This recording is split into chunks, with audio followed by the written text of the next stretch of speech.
Welcome one and all for the webinar from ASSET, that is Amity School of Engineering and Technology, Amity University, Haryana. As you are aware, Amity University, Haryana is known as Research and Innovation Driven University. The birthday of Honorable Chancellor Dr. Asim Chauhan on 28th September is celebrated in the campus as Innovation Day.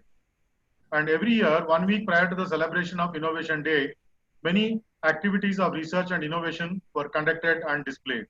This year also, amidst the pandemic of COVID-19, AUH is organizing webinars from renowned resource persons and carrying out the research and innovation activities. The present webinar is one of this series being conducted by ASSET. We thank Honorable Chancellor, Vice Chancellor and Pro Vice Chancellor for their motivation, support and guidance for carrying out these activities. I wholeheartedly welcome the today's speaker for the event. I request Sanjeev Jogi sir to speak, introduce the speaker before we start the session. Thank you. Thank you, sir. Good morning, one and all. Thanks for joining the today's session of Amity Innovation Week. Today, Department of Biomedical, on the behalf of Amity Universities, is pleased to welcome Dr. Anirban Sengupta, a very special guest from Vanderbilt University, USA. Dr. Sengupta have very special interest in the field of biomedical as he done BTech, MTech, PhD in biomedical engineering. He have done his education from the IITs and IIT Delhi. And he work on multifaceted problems and approach to fill the gap of healthcare needs and engineering solution. Today, we get the opportunity to listen his experience on MRI, neuro disorder, and image analysis technique. With the permission of Director ASSET, I cordially invite Dr. Sengupta to share his experience on topic MRI in neuro disorder diagnosis and its connection with everyday life. Dr. Sengupta, please. Yeah, thank you, everyone. First of all, a very good morning to everyone in India.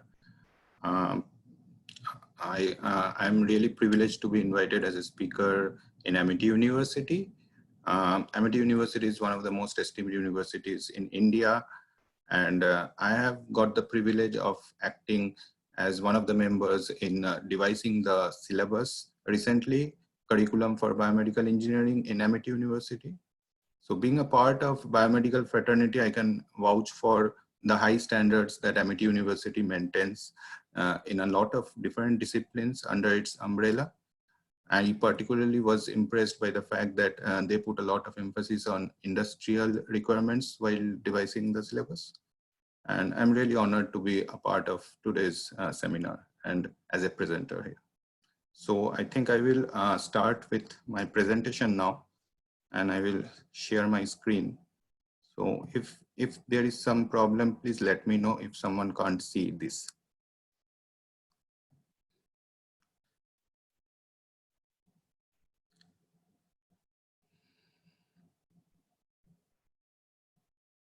Is it visible? Yeah, visible. Okay. So today I will be speaking on MRI in diagnosis of neuro disorders and its connection with everyday life. So this work was done during my PhD which I did in IIT Delhi, and it also involved Fortis Hospital because the data that we got for this particular study was obtained from Fortis Hospital, Gurugram. So first of all, where does my research stand in the arena of biomedical engineering? Biomedical engineering as a discipline is quite an old discipline, but it was not known by the name of biomedical engineering till recently. So if we look into the stethoscope, which is something which doctors use every day, this is a biomedical product. And it has been there for the last 200 years, but it was not considered to be a part of biomedical engineering as such, but it falls under the category of biomedical engineering. So the broad areas of biomedical engineering that we know of today and that are taught in undergraduate courses in our country and abroad also are tissue engineering, biomechanics, and other branches mentioned here. So tissue engineering involves looking into cells and tissues outside the human body, that is in vitro, and looking into how those tissues grow outside. They can try to formulate how tumors grow outside the body. And then also they can use those cell culture and tissue culture techniques to develop vaccines, to develop antibodies. Antibodies is something of very much importance right now because of COVID-19, and likewise other applications are there. Biomechanics is another discipline of biomedical engineering which tries to develop prosthetic devices for people who are handicapped because of certain trauma or certain diseases, and they try to develop prosthetics for helping those people regain back normal life. My area of research falls into biomedical imaging, which tries to look into the different parts of the body non-invasively within the body itself. And most of the branches of biomedical engineering has a cross-disciplinary nature. So biomechanics, for example, has a lot of mechanical engineering involved in it. Similarly, biomedical imaging involves applications of signal processing, image processing, and artificial intelligence. Artificial intelligence is anyways one branch which is finding its importance in most of the other disciplines of science. So in my research, the core concepts of signal processing, image processing, and artificial intelligence will find a lot of application. Okay, so let's moving forward. Medical imaging. So interest in human body anatomy was there since long historic times. People always wanted to know what is inside the human body, and that was a normal human interest. But in ancient days, there was no option other than to cut the human body to look inside. And this could only be done when the patient had died or he needed a surgery. So there was obviously some requirement of some non-invasive way to look inside the human body. And with that came the advent of medical imaging happened. So it opened a new branch of medical imaging under which a number of techniques came. It started with X-rays when William Röntgen took the first photograph of the hand of his wife using X-rays back in 1895. A lot has happened after that in the last 115 years, or more than 125 years, actually. And a number of other branches of medical imaging has come in, like CT scan, PET scan, ultrasound, but none more important and none more clinically useful as MRI. And this is what I will be talking today for the rest of my lecture. So a little bit about MRI physics at first, a little bit, not too much. In our body, the protons consist of almost hydrogen atoms consist of around 70% of the human body, and the protons are normally in a random motion. But when there is an external magnetic field H0 applied to it, these protons align towards that magnetic field because all of them have a magnetic property. So the net magnetization M0 is in direction with the external magnetic field. And it has been shown that if RF pulse is applied to the main magnetic field in a perpendicular direction, the net magnetization vector M0 that flips towards the transverse plane. From the vertical plane, it flips towards the transverse plane. And after this RF pulse is removed, then it again recovers back to its original state by emitting energy. And this emission of energy happens through two relaxation processes, T1 MRI and T2 MRI. So the rate of return of magnetization along the Z-axis, that is the vertical axis, is called the spin lattice relaxation or T1 relaxation. And the decay of magnetization in the XY plane, which is the transverse plane, is called spin-spin relaxation or T2 relaxation. And these two are the founding pillars of MRI physics. Just a small trivia, T2 relaxation, T1 relaxation, both happen simultaneously, but the rate of T2 is much faster than T1. Okay, so let's go into my research right now. conventional MRI and dynamic contrast enhanced MRI. So conventional MRI images are like T1 weighted, T2 weighted, and flared images that are shown here. And these are regularly taken in any clinical hospital. And these are the images of a brain tumor patient, of glioma brain tumor patient. And I think you can appreciate the hyperintense region in T2 weighted image and flared image. And these are the region where it encompasses the entire brain tumor. Although it doesn't give you a very concrete idea about where the tumor has occurred or is the origin of the tumor, it gives a broad idea of the tumor volume. But if you look into dynamic contrast enhanced MRI, it gives a concrete idea about what is the foci of the tumor. And this is where the advantage of T1 contrast enhanced dynamic MRI comes in. And this is the topic of research today. So dynamic contrast enhanced MRI involves injecting a contrast agent into the patient body, and that contrast agent travels through the blood into the tumor region. And then if there is a blood-brain barrier breakage, that contrast agent leaks into the surrounding region. And a number of images are taken simultaneously. That's why the term dynamic is used. And then a number of parameters are computed from that. So a number of parameters from DCE MRI are computed, such as using different models, such as first pass analysis, using tracer kinetic analysis, piecewise linear model analysis. These parameters give different information about the tumor biology. Suppose hemodynamic information of CBF and CBV, cerebral blood volume and cerebral blood flow, that we get from first pass analysis. Similarly, from tracer kinetic analysis, we get several physiological information which tells us about the permeability of the tumor tissue. And then there are other parameters that we obtain using piecewise linear model parameters. So all these parameters are very crucial parameters which gives a holistic idea about the tumor biology. And that's why dynamic contrast enhanced MRI has a very significant role in today's clinical world.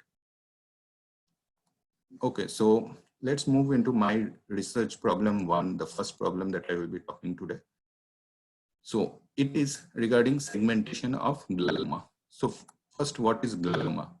Glioma is a type of tumor that occurs in the brain. It consists of around 75% of all malignant brain tumors. The appearance of glioma tumor varies on different MR images. So the same glioma tumor appears differently on T1 contrast enhanced image and T2 weighted image. The appearance is different. Traditionally, the tumor was considered to have a contrast enhancing part, which is the hyperintense region in T1 contrast enhanced image, a necrotic part, which is this particular hypointense region or dark region in T1 contrast enhanced region, and a surrounding edema part. And this surrounding edema part can be obtained through the diffuse hyperintense region in T2 weighted image. So a different multiparametric approach is required to segment out the different parts of the tumor. Both T1 and T2 image are required. Around early 2010-2011, the RANO criteria came into being. And the RANO criteria suggested, this criteria was formed by radiologists all across the world.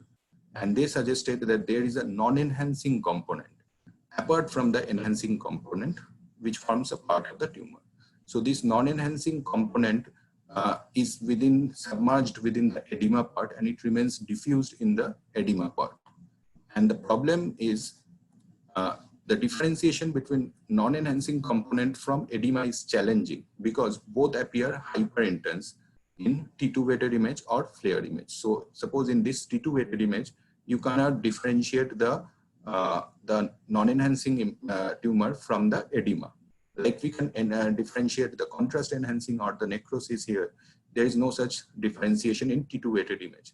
So even using multiparametric approach, that is multimodality approach, T1, T2, and different other images, it becomes a difficult problem to separate out the non-enhancing component from the edema. And why are we interested in segmenting out these different subparts? Because these different subparts have different functions. Suppose for the case of tumor surgery, a doctor would not be as much interested in segmenting out the edema as much he will be interested in segmenting or surgerying out the non-enhancing part. So for this reason, we need to particularly know what are the different tumor subparts before going for a surgery. There was another problem. So most studies which involve vasogenic edema differentiation from the non-enhancing tumor part, they take radiologist-based tumor delineation as the ground truth. And this was normally used in the early 2010 to 2015. But after that, there were research studies which found that the analysis by radiologists are found to be subjective. And there remains both inter as well as intra-rater difference. So within the radiologist also, there are some differences regarding the boundary of the tumor. So suppose in this case, you can see the same tumor has been segmented out differently, slightly differently by the 4 different radiologists. So there is a inter-rater difference in this case. And that's why the radiologist segmentation in case of vasogenic edema and non-enhancing tumor is not a very reliable process.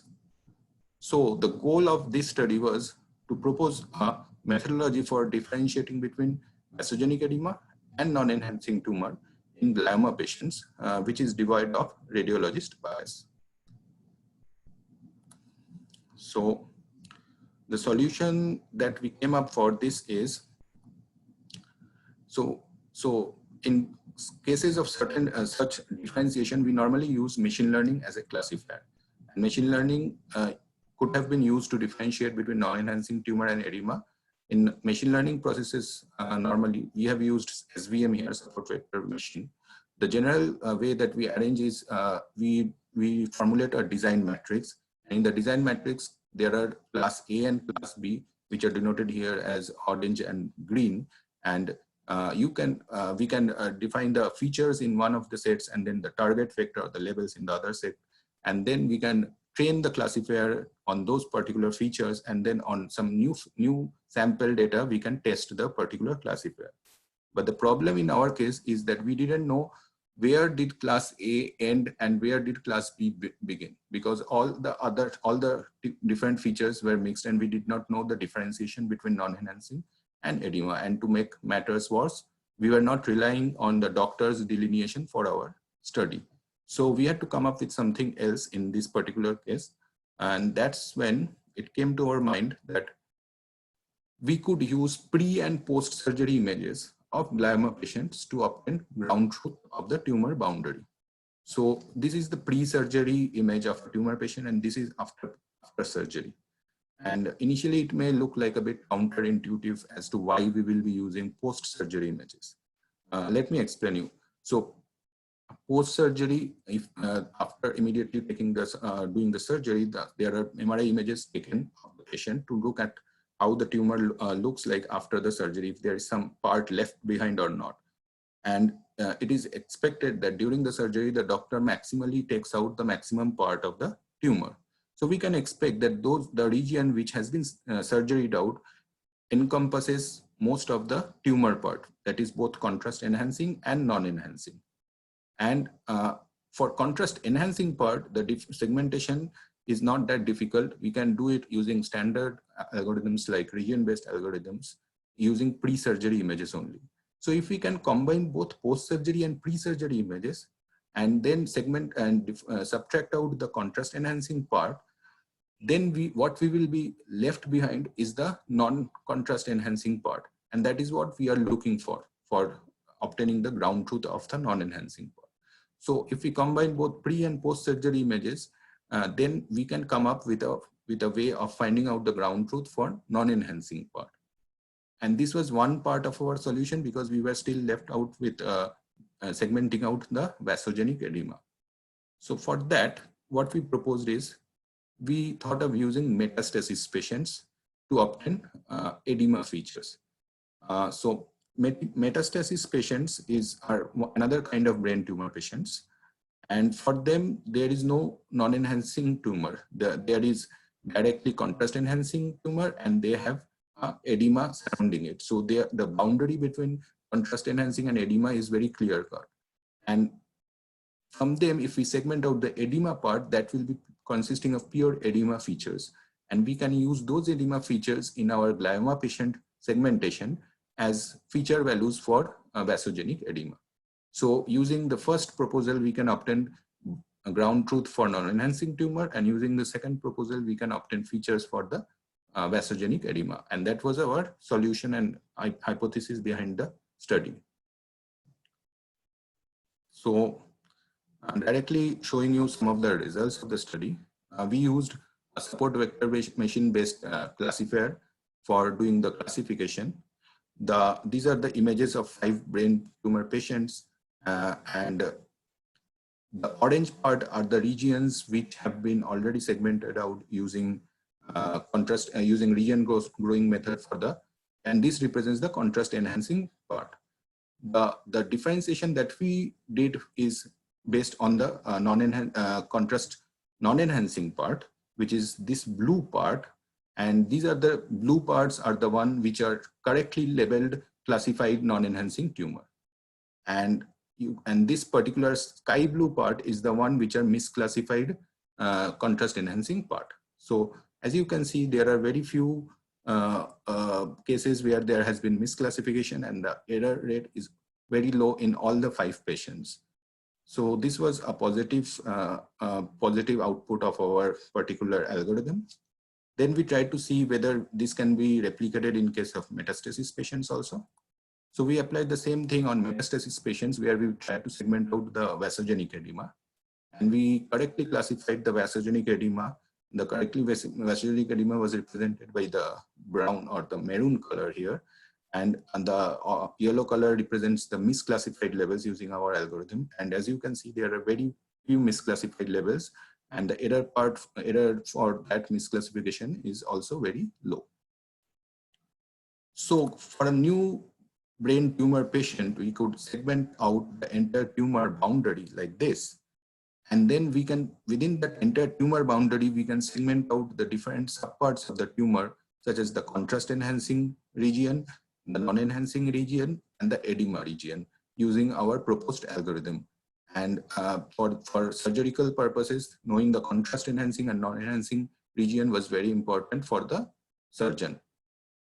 So we got very good results for this particular classification. The entire classification between non-enhancing tumor and edema had a misclassification of around 2.44%, which was clinically very much feasible and clinically useful for the doctors. So I prepared this presentation keeping in mind that everyone from every background of engineering or science can have some take-home message from this presentation, even though if their subject doesn't fall in MRI or image processing, they can have some take-home messages and they can benefit from this. And that's why I prepared certain slides for this. And that's why I have also put in the title, its connection with everyday life. So the first key take-home message from this particular part of the research was, we have to think outside the box if you don't find any solution inside. So in our case, when we were looking into the tumor, we were thinking of glioma tumor, and we could not find a solution for how to find out vasogenic edema, segment out it. And that's when we look into the literature outside glioma tumor, we found that there is another category of tumor called the metastasis tumor, in which the differentiation of edema and the contrast enhancing part is very clear cut. And that's why when we went outside our region of interest, that is glioma, only then we could come up with a solution. So the first key take home message is, we have to think outside the box if you don't find a solution inside. Secondly, we have to break the chronology of approach if necessary. So the normal form of approaching a problem of segmentation is to work from front to back. Like we did the particular segmentation, and then we use those segmentation for surgical purposes. But we went one step ahead and we took the MRI results after the surgery, that is post-surgery results, and we combined it with pre-surgery results. And combining them, we ended up getting the ground truth for non-enhancing tumor. So sometimes we have to break the normal chronology of approach towards a problem and go beyond that to find a solution. And that's how we came out with the non-enhancing tumor part, boundary ground truth. So I hope this may benefit most of the people, at least if they don't get too much into the MRI part of the work. So moving forward, the next research problem that I will be discussing today is grading of glioma. So as I discussed, glioma forms a very dangerous type of brain tumor case, and it has a high mortality rate. So glioma is classified into grade 1, grade 2, grade 3, and grade 4. And the higher the grade, the higher the malignancy of the tumor and the higher fatal the tumor is. And this is according to the World Health Organization classification. According to American Brain Tumor Association reports in 2016, 55% of the glioma belongs to glioblastoma, which is a grade 4 glioma, and they have very high mortality rate. So there is a necessity to differentiate the different grades of glioma so that based on that, doctors can devise their treatment policy. And this there is a huge clinical requirement for grading of glioma into its different grades. So that was one reason that motivated us to do this study. And the other thing is the current gold standard for tumor grading is using biopsy. But biopsy has its own limitation. First of all, biopsy involves inserting a needle electrode into the particular person's brain. That itself is risky and has a lot of patient discomfort. Second of all, the tumor may be heterogeneous in nature, and needle electrode may take out only a sample part, and sampling, there can be a sampling error. So if suppose the tumor is high grade, because of the needle electrode where it is inserted, it can take out a sample from the low grade region, because tumors are normally heterogeneous in nature, and that can lead to wrong diagnosis of the tumor grade. So there is a need of a non-invasive technique in glioma grading, and MRI fits into the bill accordingly very well. So the use of MRI could be that of a non-invasive technique that can look into the glioma grading device, define what is the glioma grade, and based on that, the doctors can come up with a solution of how to progress, how to do the treatment for that particular tumor patient. So previously, literature exists in which MRI has been used for differentiating between high grade versus low grade of gliomas. High grade means grade 3 and grade 4, and a low grade is grade 1 and grade 2 combined. So there has been some literature that has looked into differentiating high grade versus low grade. But differentiation between intermediate grades, that is grade 2 versus 3 and grade 3 versus 4, has been not reported very much in literature, and there is a lot of clinical requirement for differentiating between the intermediate grades also, because based on that, the treatment therapy can be devised on based on that. And it has been found that the parameters from DC MRI, such as hemodynamic parameters, CPV, CPF, tracer kinetic parameters such as K-trans, VE, VP, etc., they fail to differentiate between the intermediate grades totally. So if you look into the parameters, suppose using CPF, you can see that there is a increasing trend of the parameter values as you go to higher grades from grade 2 to grade 3 and from grade 3 to grade 4.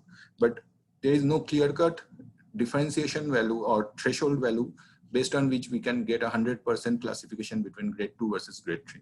And this is true for all the other parameters if you look into them individually.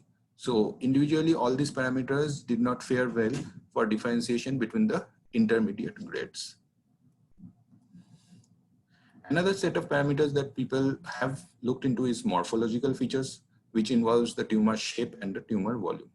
And these parameters fare well in some cases, but they have low specificity in most of the other cases.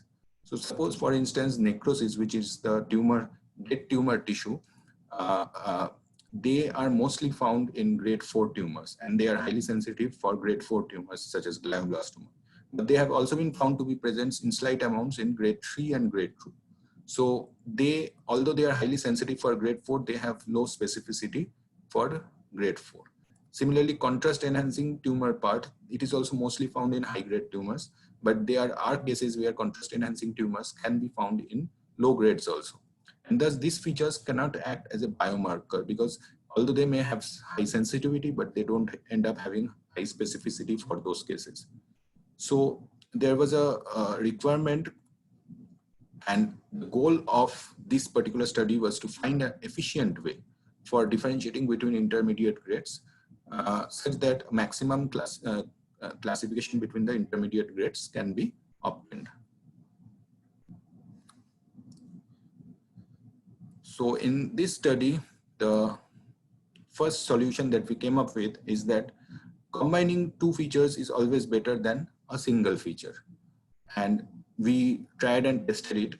And in this example, you can see that if the error using a particular feature CVV or edema, that how much we get is much higher than combining these two features. So the first idea was to combine as many features as possible, because combining two features always gives a complementary information, and that helps in getting better classification results using machine learning. So we ended up combining all the features, because combining all features may be a good idea to get better results for intermediate grade differentiation. We took features from each of these voxel. We took all the DCE parameter features like hemodynamic information features, contrast agent features, and other piecewise linear model features, all these features, and we formed a long feature vector combining all these particular features. We also included tumor volume features, because we have seen in literature that tumor volume also plays an important role, although they may have low specificity, but they have high sensitivity towards particular grades. So we formed a long feature vector. And then we had this for all the tumor slices. So we had a 3D stack, and we combined all the features from all the slices for classification purposes. So what we thought is that we would get good results combining those features, and that was true.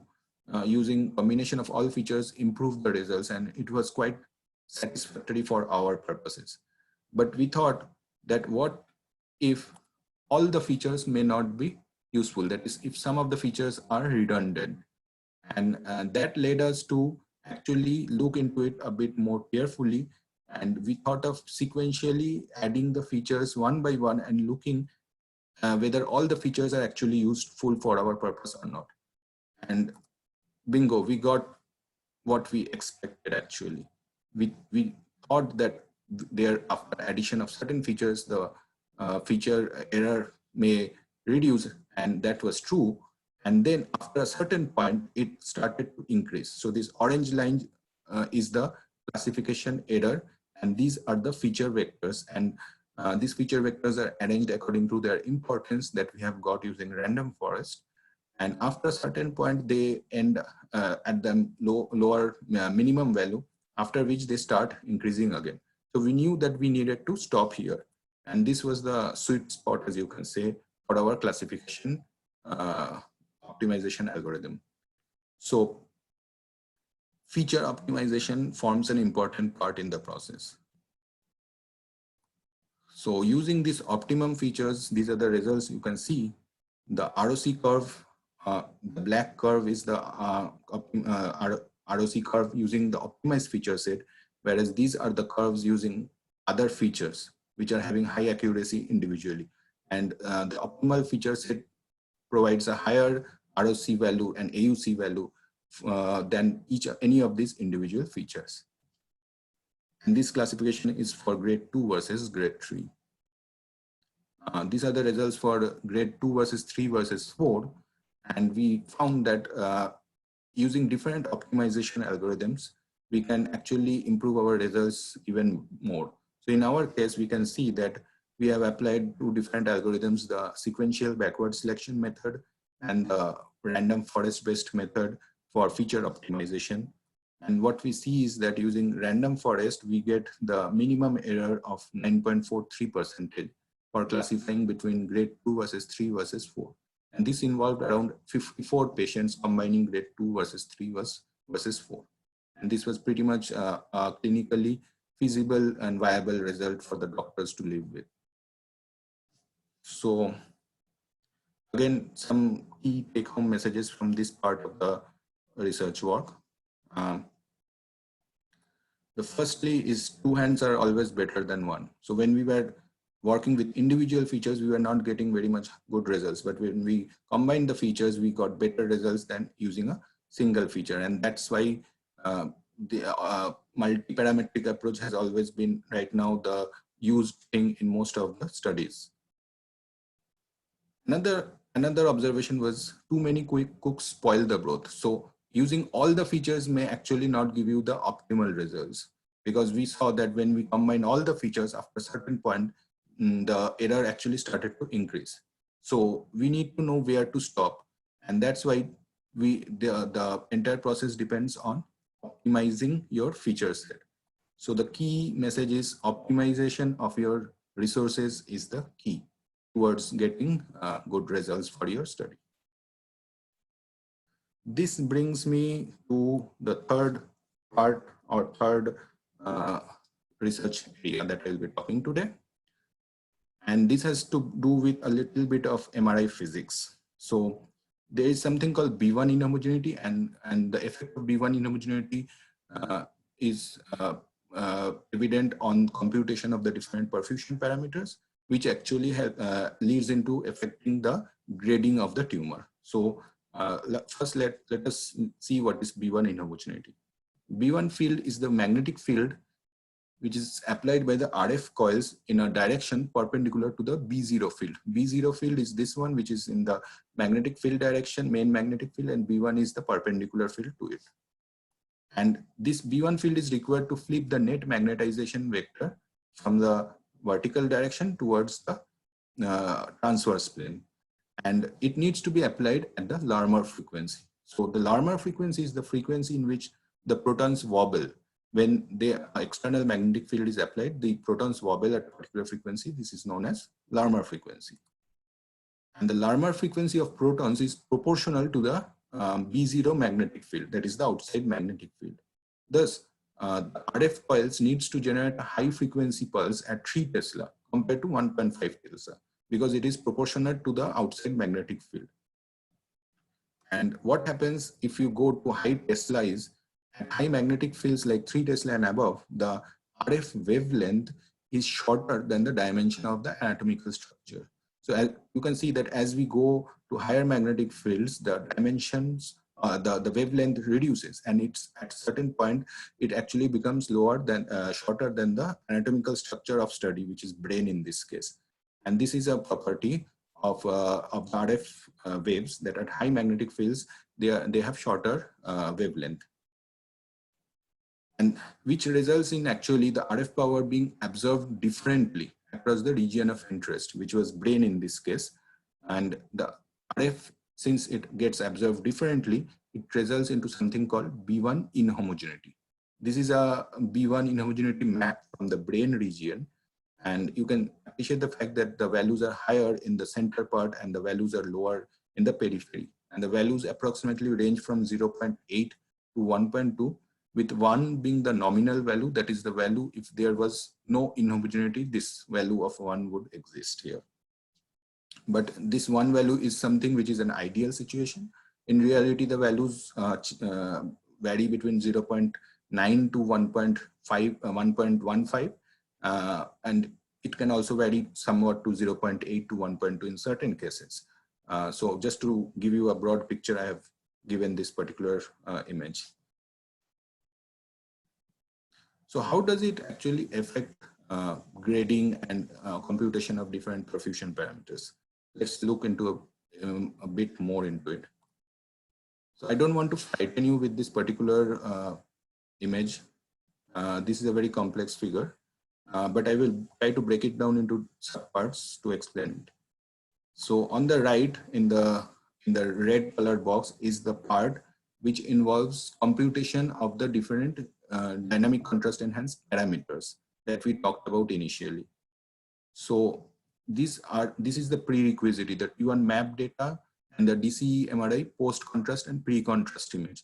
These are the prerequisite for the computation of contrast of the parameters. And these are the final parameters that we obtain from this process through a complex process that happens in between that I'm not going to discuss right now. And B1 inhomogeneity is on the left, and it affects the computation of parameters at two different levels. It affects both the T1 map data as well as the DCE MRI pre and post contrast data. So for T1 map data, the signal intensity of the T1 map data is obtained through this particular equation using a particular sin theta factor, and this theta is originally, if there is no B1 inhomogeneity, then theta remains as it is. But if there is B1 inhomogeneity, then theta is deviated from its nominal value. And that's why if this particular theta is deviated from its nominal value, the calculation of signal or S changes, and this particular error is incorporated in T1 map data, which percolates into the other parts of the computation process of parameters. Another stage where B1 inhomogeneity affects is in the computation or in the computation of the DCE post and pre-contrast images, and this involves this particular complex equation, and this equation also has this particular parameter theta, and if there is a change in the B1 inhomogeneity, this theta is deviated from its nominal value, and these values are changed, because of which the final computation may be changed. So in literature, we found that there has been work which has looked into this particular parameter theta and how T1 map data can be corrected into it, but they haven't looked much into the DCE MRI part of it, and especially for brain data, we didn't find any literature. At least when we did this study, there was no such literature.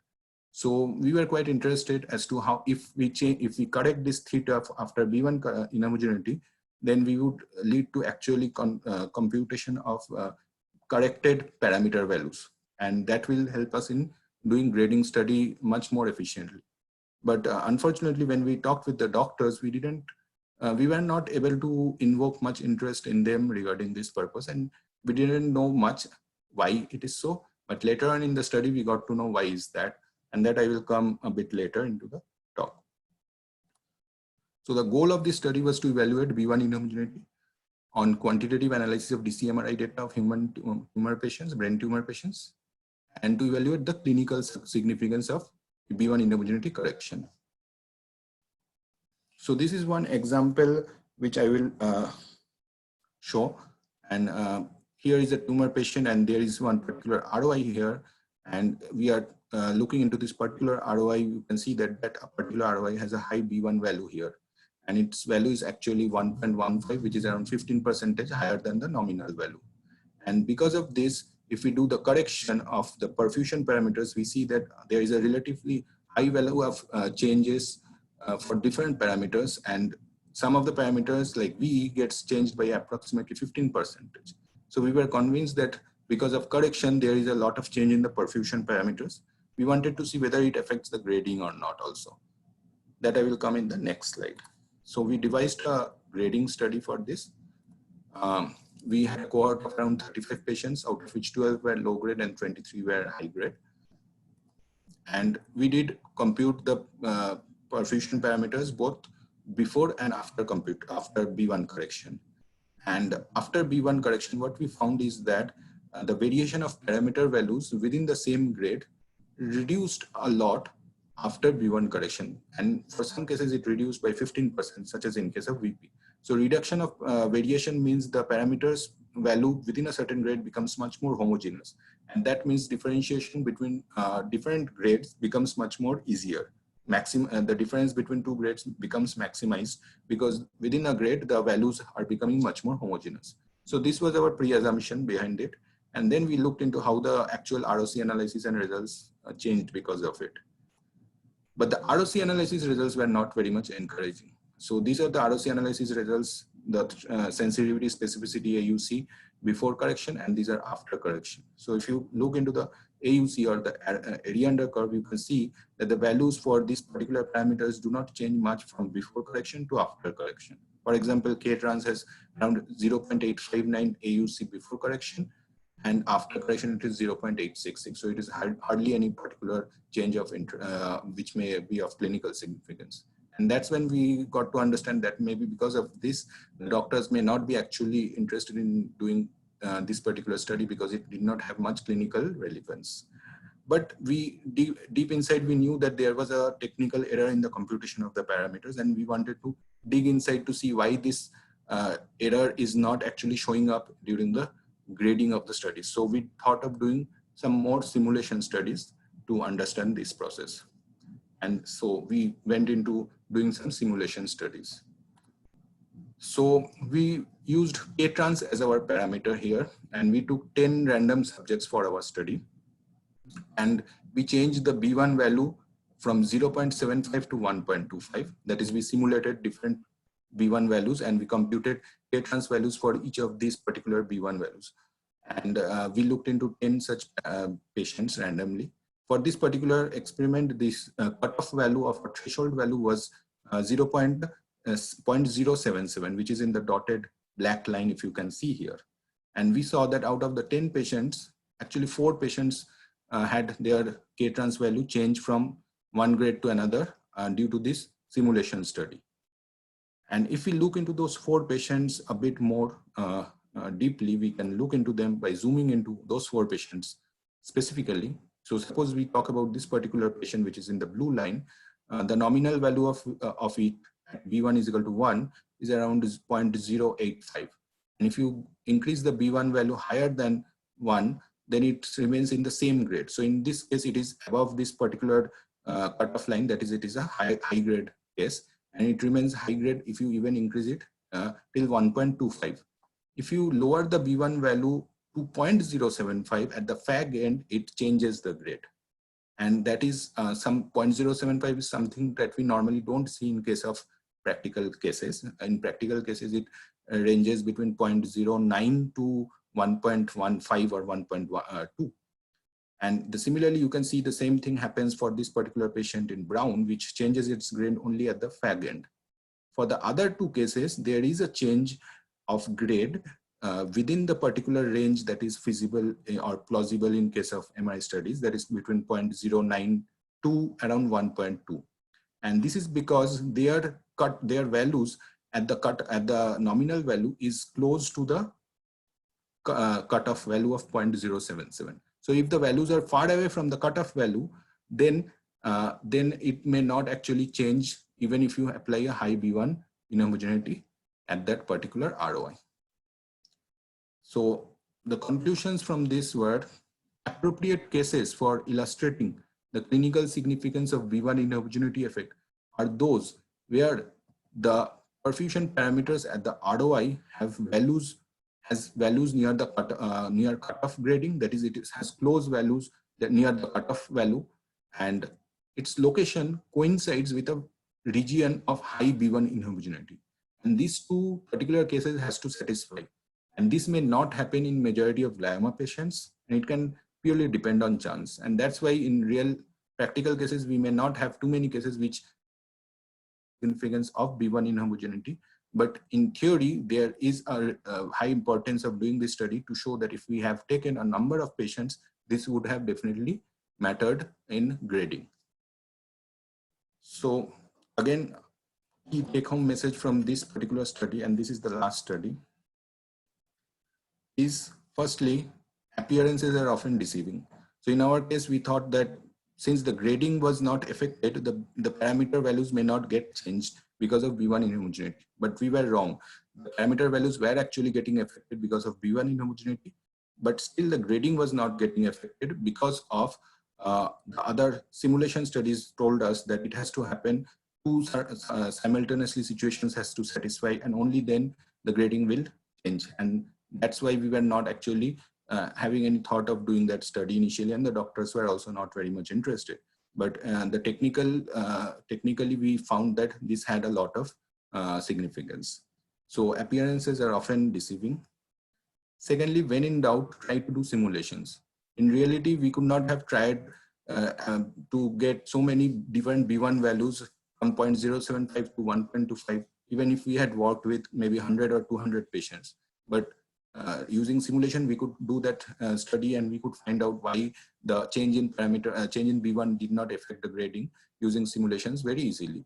And that's why, if possible, always we should try to do some simulations to better know about the subject.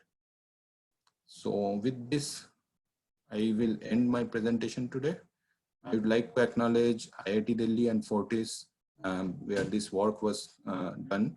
And I'd like to acknowledge my group members, my mentors, Dr. Anup Singh, Dr. Sumit Agarwal, and Dr. Rakesh Kumar Gupta, who were my mentors and guides during this process. And thank you for listening to this talk. I'm happy to take any questions from your side. If you have any, please let me know. And if you have some other questions also, which you are not able to ask, you can always reach me at my email ID.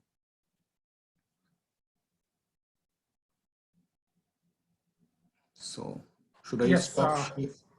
Okay. Yes, Dr. Niban, yes, you give a splendid information and a splendid presentation in front of us. But I'm really amazed at how you did this all study, because there are a lot of difficulties in when you maybe you face, especially when you talk about the there's a it is very hard or very difficult to separate the edema part with the non-enhancing tumor. And even the radiologists have, I mean, they also differ in the demarcating these all lines.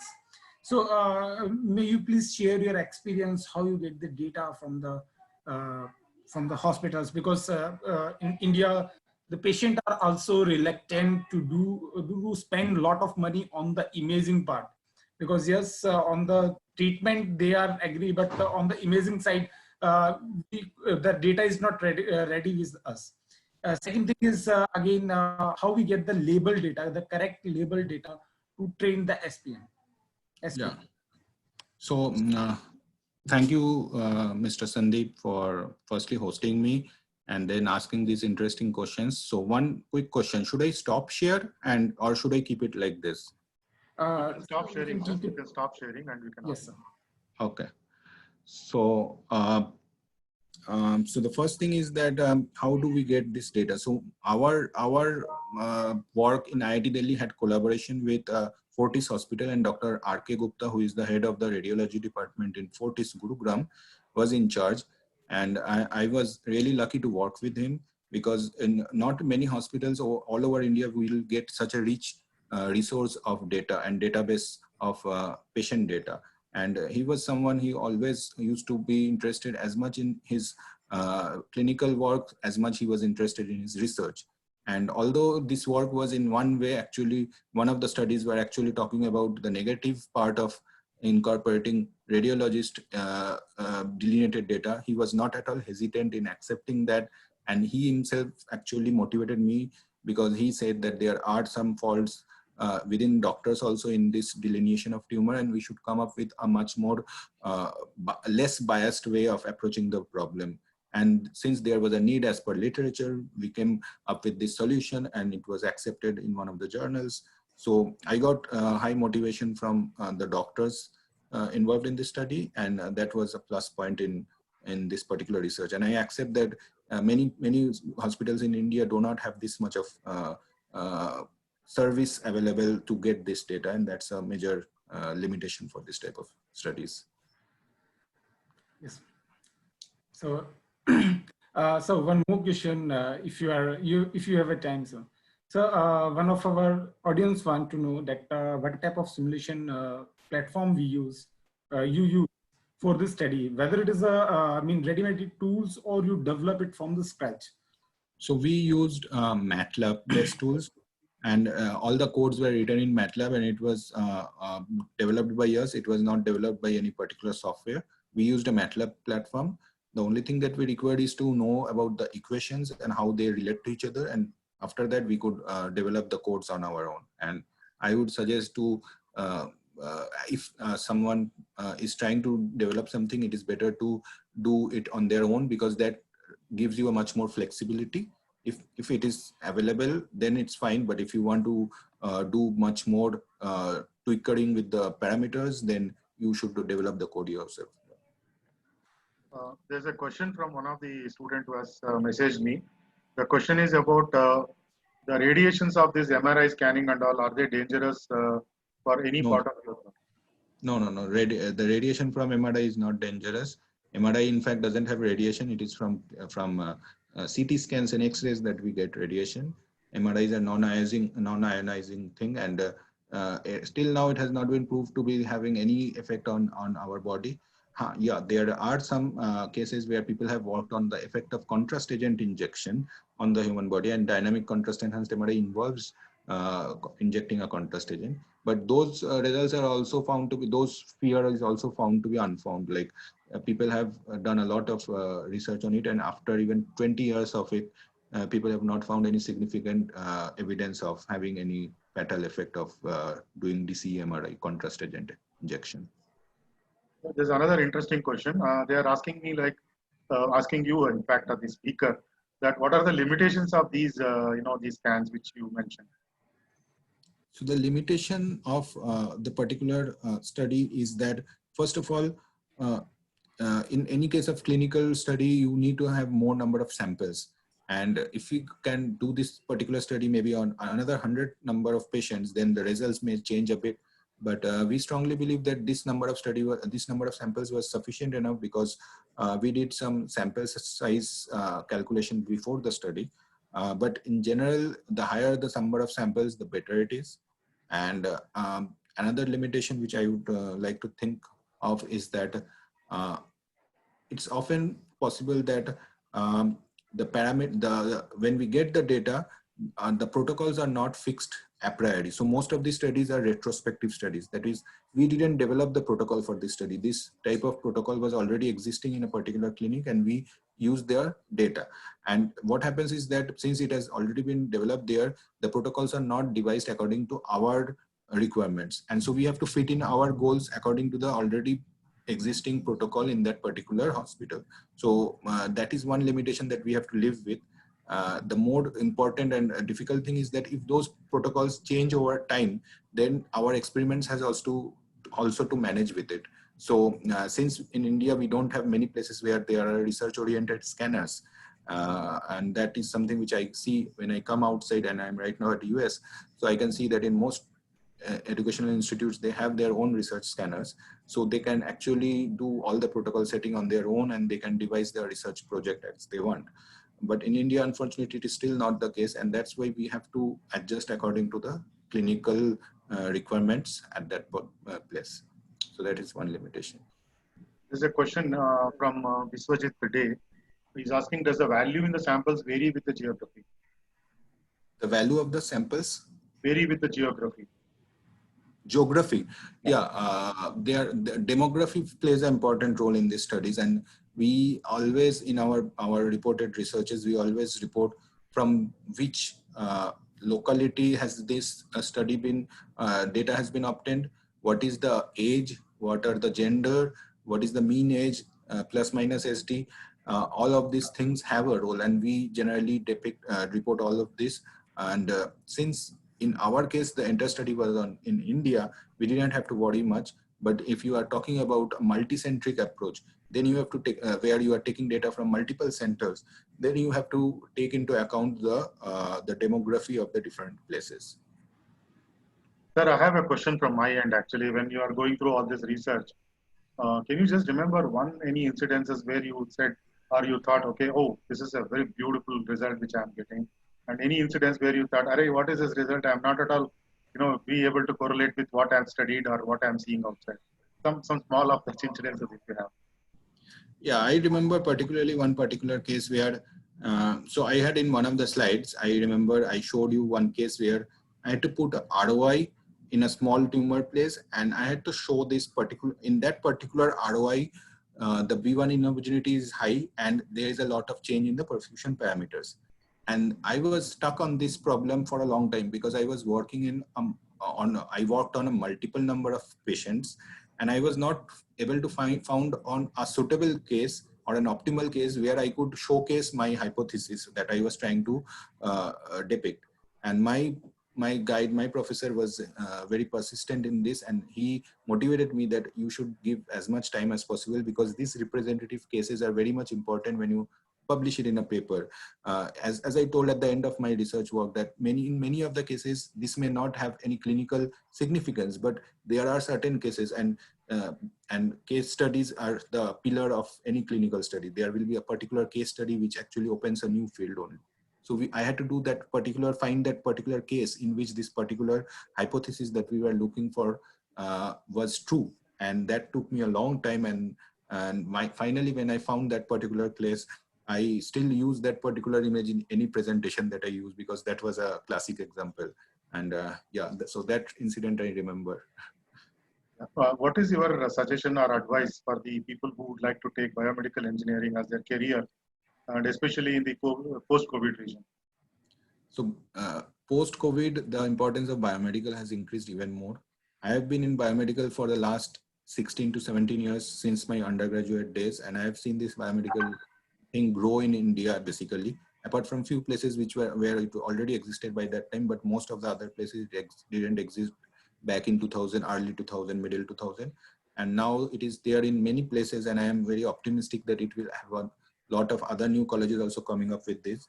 After coming outside India, I found that biomedical engineering is the hottest discipline out there, because most of the people who are having the highest marks and highest grades, they go for biomedical engineering. Here the most scope for research is there in biomedical engineering, as well as most fund from the government is also there for biomedical engineering. And I hope that this thing comes true in our country also, because biomedical engineering is one discipline which is going to change the human lives. And that is at which we can right now appreciate after the COVID-19, that the maximum research funding should go towards those sectors which works on human life development. And biomedical engineering is one such discipline. I think there are no more questions in this. Jogi sir, would you like to thank her? Or shall I? Yes. So Dr. Nirban, really we are thanks for you from bottom of our heart that you give the splendid presentation, especially you incorporate all things like from the basic, from what is MRI and then you go for the research area, and then what are the problems and what are the take-home messages. This really enlightened us how to present and how to do the research activity continuously. So we are grateful for your presentation. Thank you, sir. Thank you. I am also very much thankful to you people for inviting me to present here, and I purely from the bottom of my heart, I also thank you, and it is my privilege to actually give a talk in esteemed university such as Amity University. Surely. Dr. Arimar, so nice of you. Thank you so much for connecting with us. We hope to continue with some more programs of this type. Thank you very much. Thank you. Yes, sir. Sure. Thank you, sir. Okay.